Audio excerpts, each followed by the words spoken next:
lagi dengan Umi Nini Gawa dalam Sirah Nabawiyah, kisah Rasulullah SAW, bab yang ke-22. Bagaimana anak-anakku semua, cucu-cucuku, saudara-saudaraku, sahabat-sahabatku semua, sehat afiat ya? Semua jangan lupa apabila keluar rumah, pakai masker, jaga jarak, cuci tangan, olahraga, makan makanan yang bergizi, dan minum vitamin, oke?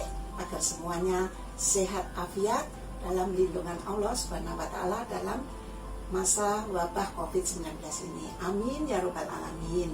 Kita mulai bab yang 22. Jangan lupa like, subscribe, komen, bagikan. Terima kasih. Allahumma sholli ala Muhammad wa ala ali Muhammad. Perasaan Ibu Khadijah saat ini kepada Rasulullah bab yang ke-22. Setelah beberapa bulan, kafilah Mekah pun datang kembali di tempat pemberhentian, yaitu di Mar al-Zahron. Jaraknya sehari perjalanan ke Mekah.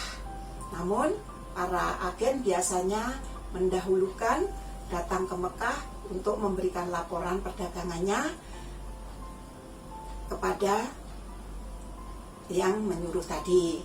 Muhammad pun demikian, ia lebih dulu tiba di Mekah untuk melaporkan kepada Khadijah. Namun sebelum bertemu dengan Khadijah, Muhammad tawaf dulu 7 kali keliling mengelilingi Ka'bah. Nah, dari atas balkonnya Khadijah melihat Muhammad sedang tawaf tadi, dan Khadijah bergegas datang menyambut dan menyambut Muhammad pun juga melaporkan hasil penjualannya, barang yang dibeli serta berbagai pengalaman kecil dalam perjalanan perdagangan yang pertama kali ke Syria Sam itu tadi. Saat itu Khadijah sudah sangat terkesan dengan hasil yang diperoleh oleh Muhammad, tetapi itu belum seberapa. Setelah Muhammad pulang, datanglah Maisarah melaporkan segalanya mengenai Muhammad yang begitu dipujinya. Padahal biasanya Maisarah itu setiap datang dari berdagang, yang dilaporkan itu semua bisnis. Namun saat ini yang diceritakan adalah kesannya terhadap Nabi Muhammad, terhadap Muhammad sebelum jadi Nabi ya. Belum pernah aku melihat pemuda yang demikian sempurna, memandang masa depan, keputusan-keputusannya begitu tepat, dan perkiraannya tidak pernah salah. Ia juga sangat jujur dan sopan. Demikianlah sebagian kisah yang dikisahkan Maisarah kepada Khadijah. Khadijah betul-betul sangat terkesan dengan agen barunya itu. Warokoh bin Naufal pun datang dan mendengar sendiri dari kisah yang diceritakan oleh Maisarah tadi tentang Muhammad. Ada hal yang aneh pada diri Maisarah. Kamu itu biasanya setiap melaporkan selalu masalah bisnis, namun kamu kali ini yang kamu bicarakan adalah tentang Muhammad. Muhammad dan Muhammad. Begitulah Khadijah dan pamannya tadi. Padahal keuntungan yang mereka dapat benar-benar luar biasa, begitu besarnya, sampai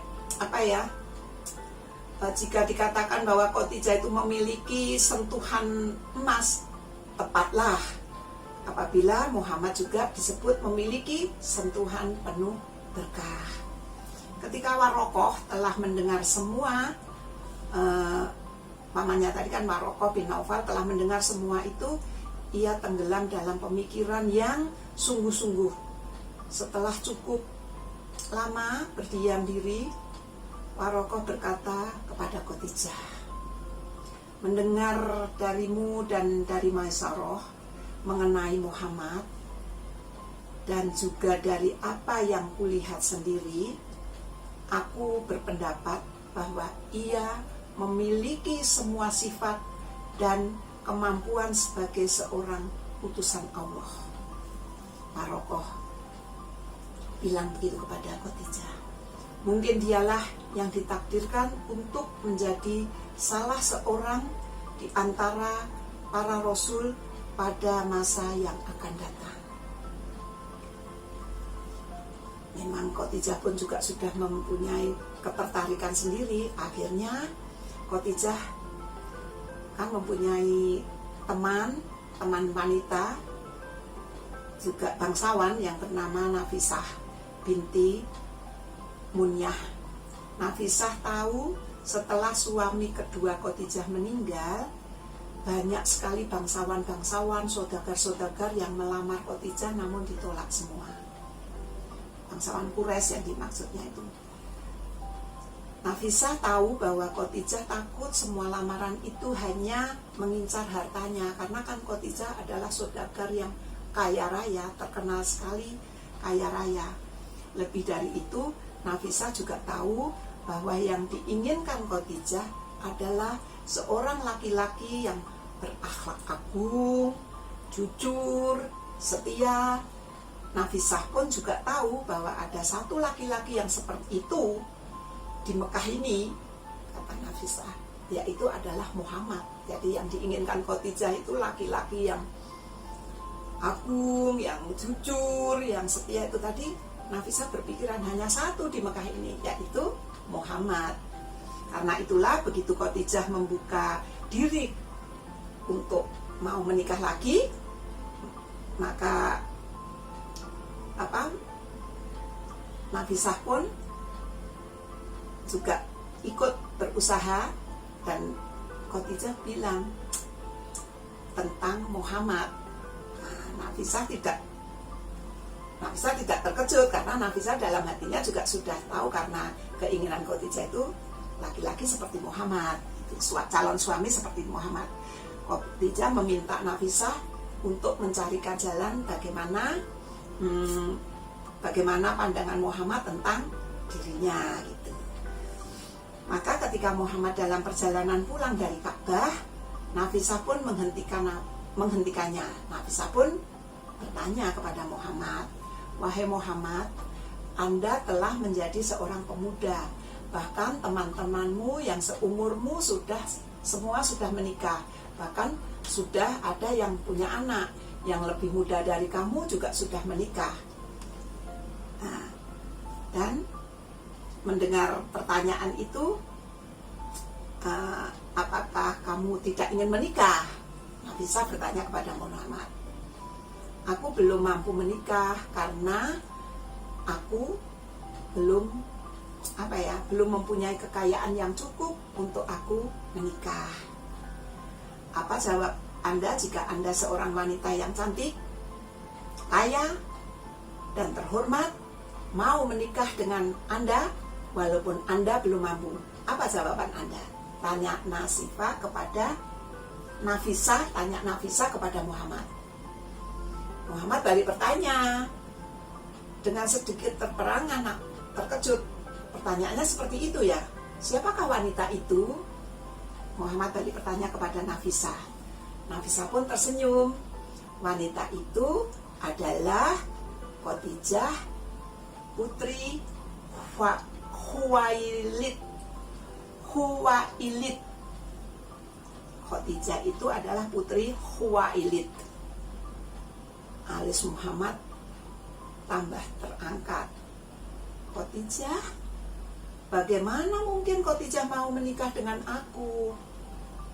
Bukankah Anda tahu bahwa banyak sekali bangsawan-bangsawan kaya raya, kepala-kepala suku di Arab ini yang telah melamarnya, namun semuanya ditolak. Jika Anda mau menikahinya, katakan saja," kata Nafisah seperti itu, "dan serahkan semuanya kepadaku, atau aku yang akan mengurus semuanya." Ketika itu Abu Thalib menyetujui, Muhammad pun mengiyakan, Nafisah pun sebagai perantara. Maka pernikahan pun dilangsungkan. Sebagai pengantin, Muhammad datang didampingi oleh paman-pamannya yang ikut berbahagia. Bagaimana perawakan Muhammad? Jarang ada pernikahan yang dilangsungkan demikian agungnya. Dalam acara itu, semua pemimpin Quraisy dan pembesar Mekah diundang. Mempelai laki-laki menunggang kuda yang gagah diiringi para pemuda Bani Hashim yang menghunus pedang. Sementara itu, kaum wanita Bani Hashim berjalan lebih dulu dan telah diterima di rumah mempelai wanita. Rumah Khadijah yang megah saat itu telah diterangi cahaya lilin dalam lampion-lampion yang digantung dengan rantai-rantai emas. Setiap lampion terdiri atas 7 batang lilin. Semua pembantu Khadijah diberi seragam khusus untuk menyambut para tamu yang datang menjelang sore hari. Kamar pengantin benar-benar istimewa. Kain sutra dan brokat digantung begitu serasi. Lantainya tertutup karpet putih dan diharumi dupa dari guci perak. Betapa agungnya pernikahan Khadijah dan Muhammad. Khadijah sendiri begitu anggun, cantik, hingga tampak bercahaya seperti matahari terbit. Ia mengenakan pakaian pengantin yang sangat indah dan jarang ada duanya saat itu.